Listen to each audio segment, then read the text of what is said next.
Olá, eu sou o professor Uirá Ribeiro do site Certificação Linux e agora vou falar sobre o backdoor do OpenSSH, conhecido como Linux eBury. O que é o Linux eBury?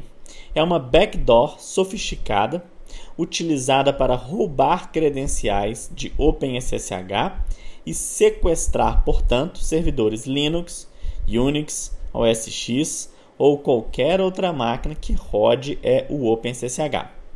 Ele é muito utilizado para envio de spam e redirecionar as pessoas para sites ilegais e falsos, como sites de bancos e outras empresas idôneas que têm os seus sites copiados para roubar informações e até dinheiro, né? Estima-se que essa backdoor sofisticada, né, opere numa rede que tem infectado pelo menos 25 mil computadores. É uma ameaça que infectou, só para você ter ideia, empresas grandes como o cPanel e até o kernel.org. Né? Ele está em operação, essa backdoor, esse Trojan, né? Há pelo menos 3 anos. E em outubro de 2013 foi capturado tráfego suspeito, né, em grandes provedores em mais de 12 mil servidores infectados, né? Não 12 mil, ok?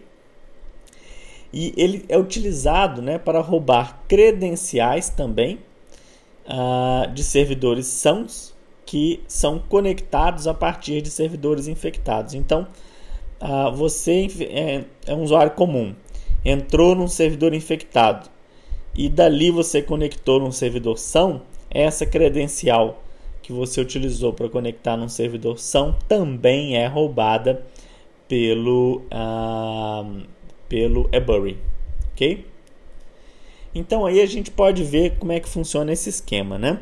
Você tem aqui o seu usuário, né, comum, né? Ele conecta num servidor SSH, né, que está infectado, e ele usa as credenciais dele, esse usuário comum, pode ser eu, você, qualquer um, para conectar num outro servidor são, né? E aí o operador desse esquema, né, utiliza as senhas capturadas para poder transformar esse servidor são em servidor infectado, e assim ele vai ampliando em muito a sua rede de infecção, né? Para a gente ter uma ideia, essa é a distribuição geográfica, né, de infecção do eBury, né? Bastante afetado ali, a gente pode perceber México, né? Estados Unidos também, Brasil muito, né? A Rússia, a China, né? Ou seja, não tem praticamente ninguém a salvo aí do eBury. E ele também utiliza, né, esse eBury para instalar um outro tipo de Trojan, né, que vai sequestrar o servidor para jogar o usuário para um site falso, né? Então, por exemplo, ele vai lá, copia, por exemplo, o site de um banco, um Itaú, um Bradesco, etc.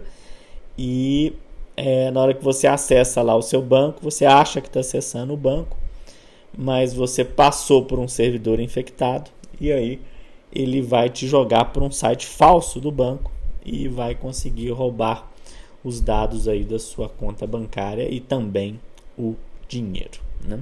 Então é sério isso. Como que funciona esse backdoor, né? Primeiro, ele não deixa rastro nos logs ou em arquivos de sessão. Então ele é capaz de pular isso tudo e você não descobre, né, que um invasor entrou na sua máquina. Ele muda também as assinaturas dos pacotes RPM, Debian, né, Yum, etc., para parecerem confiáveis. Então, na hora que você faz uma checagem dos seus pacotes RPM ou Debian lá, vai parecer que está tudo bem, mas de fato não está, porque ele mudou a assinatura, né?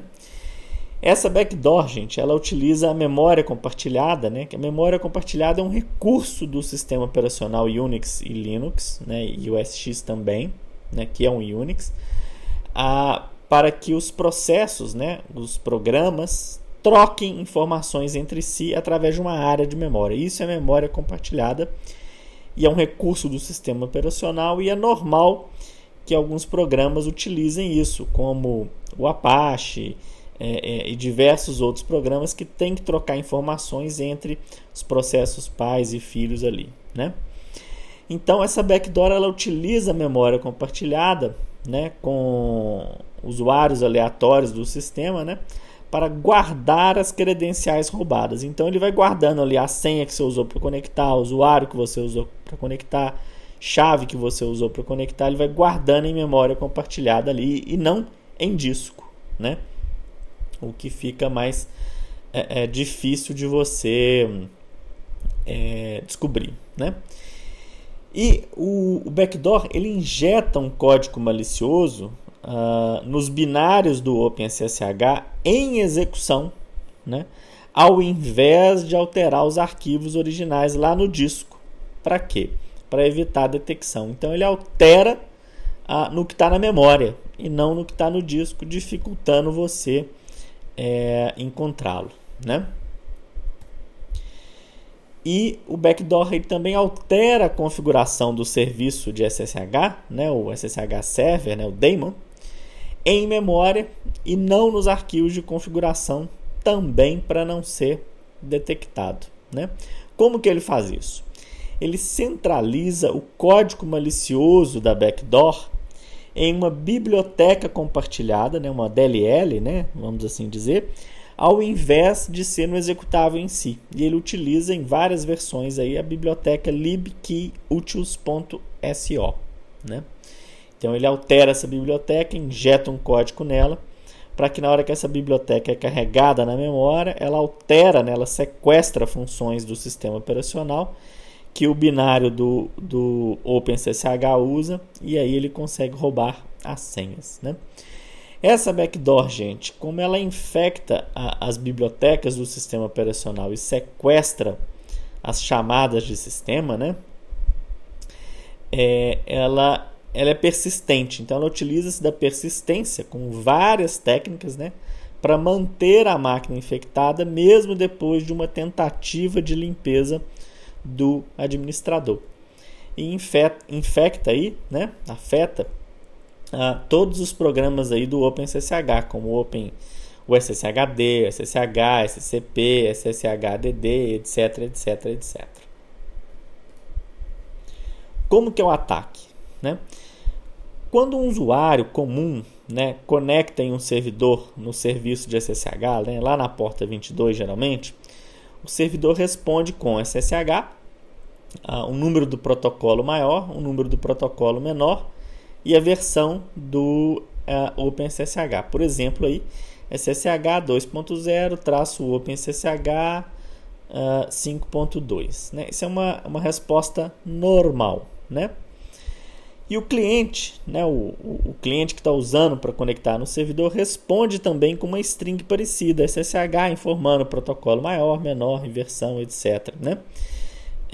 Só que em uma máquina sadia, esse cabeçalho, essa informaçãozinha, ela não é interpretada, ela só é guardada lá a nível de log, né? Mas, num servidor infectado, o cliente responde com SSH e uma chave, né? Geralmente ali em hexadecimal e em hash criptografada. Essa chave, né, ela é detectada pela backdoor, tem uma senha criptografada ali, e aí faz com que o OpenSSH receba alguns comandos, e tem um comando específico lá que descarrega o conteúdo da memória compartilhada, né, com todos os usuários e senhas que a backdoor capturou, de forma que o atacante pode então, né, conectar no servidor como se fosse um usuário comum, né? E não só no servidor infectado, como em outros servidores que alguém utilizou lá, um usuário comum no servidor infectado utilizou para conectar em outros, né? Então ele rouba tudo mesmo. Em uma máquina infectada, né, como eu falei, né, o cliente responde com uma string que informa a senha do backdoor, que permite que o atacante ganhe acesso de usuário comum ou usuário de root, extraindo todas as senhas, chaves de acesso utilizadas para conexão via SSH, não só no servidor ou do servidor em questão, mas de todas as máquinas conectadas a partir dele, né? E o ataque, ele altera também, né, essa backdoor ela altera as configurações em memória lá do SSHD, que é o Permit Root Login, Password Authentication e Permit Empty Password, para que o atacante possa depois logar como root, ou entrar com o usuário comum e depois mudar para root no SSH. Então é bem sacana essa backdoor, né? O sequestro das funções, né? O atacante ele age através de uma biblioteca compartilhada nessa backdoor e sequestra as funções utilizadas por binários sadios. Então ele pega aí o host access, syslog chk, audit log user message, audit log account message, função connect, função write, função syslog, função popen, função crypt e a função pan start. Então a maioria dos programas privilegiados importantes do Linux, né, para conectar e gravar no disco, etc., né, essa backdoor sequestra a função e fica ali lendo, né, os dados para poder capturar as coisas. Então, um programa sadio, utilizando uma DLL, né, uma biblioteca, uma DLL infectada, ele vai ser alvo aí do ataque, né? Então é mais complicado. A extração de dados e senhas, né, do Ebury, né, através da backdoor e sequestro de funções, o Ebury consegue o quê? Primeiro, roubar usuários, né, os logins e as senhas utilizadas para conectar no servidor infectado. Ele também consegue roubar os usuários e as senhas utilizadas para conectar em outras máquinas a partir do servidor infectado. Então, você conectou no servidor infectado e de lá você pulou para outro, ele guardou aquilo ali, então ele vai poder entrar naquele outro e também infectar ele, né? Ele pega também as passphrases do SSH, as chaves, né? E também rouba as SSH keys que são utilizadas para autenticar em outros servidores a partir do infectado. E rouba também endereços IPs dos outros servidores, por assim dizer, sãos, né? Então ele é um grande risco aí. Então vamos lá. Como saber se você está infectado, né? Primeiro, digite o comando ssh-g e a resposta deve obrigatoriamente ser illegal option ou unknown option, né? Então, num servidor são, você vai digitar lá ssh-g maiúsculo, tem que responder isso aí, ssh legal option -g, né? Ou você pode usar esse pequeno scriptzinho aí, ssh-g, né? 2 maior i 1, né? Para pegar o erro, né? Faz um grep aí. Se foi legal ou se for grande, né? Vai dar um eco no sistema, ok, que você está infectado, é você olhar os segmentos de memória compartilhada, temos problemas, e ver se não tem grandes segmentos de memória com o comando ipcs-m, né?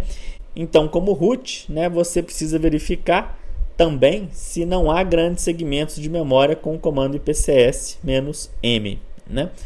Então aí ele vai mostrar os segmentos de memória. Então aqui no SHMID a gente vê aqui os segmentos de memória, o ID deles, e aqui a gente vê o tamanho. Então qualquer segmento de memória com o dono root e que tem um tamanho grande, um tamanho diferente, esquisito, né, você anota esse número aqui, o SHMID, né, para a gente continuar a investigação. Então você deve utilizar o comando ipcs -m-p, e aí você repara que aquele ID anterior que está usando muita memória, ele tem o ID 15029. Aí você anota esse ID. E por último, né, você dá aí o comando ps-aux, né, com o PID, o ID do processo. Se o ID for o SSH, né, o 15029 aí no nosso exemplo, você de fato tem problemas e está infectado com o eBury. E aí? Estou infectado, o que eu faço? Né? Primeiro, você não tem jeito. Você vai ter que refazer todo o servidor novamente, a partir do zero, utilizando uma fonte confiável de arquivos, né? Um CD-ROM, um DVD, ou um repositório confiável. Né? Você vai ter que reinstalar tudo. Por quê? Porque o eBury ele usa várias técnicas para ser persistente, né, e manter a máquina infectada, mesmo se você trocar os binários, trocar as bibliotecas. Ele tem uma série de sacanagens aí, obscuras, para se manter a máquina infectada. Né? E o mais importante de tudo mesmo é trocar todas as senhas de todos os usuários do servidor e dos outros servidores que você tem, que também usam as mesmas chaves e as mesmas senhas, mesmo que nunca tenham recebido conexão do servidor infectado. Então, você vai ter que trocar a senha de tudo, ok? Para quem quiser mais detalhes sobre o eBury, né? Aqui tem 2 links interessantes. Eu utilizei aí o bit.ly para ficar menorzinho, para ficar mais fácil digitar essa URL aí, mas aí tem os artigos completos com mais informações, se alguém quisesse em detalhes de como que funciona o eBury, ok? Então vamos lá, mãos à obra e verifique se os seus servidores e estações Linux, Unix está infectada com eBury ou não. Muito obrigado e até logo.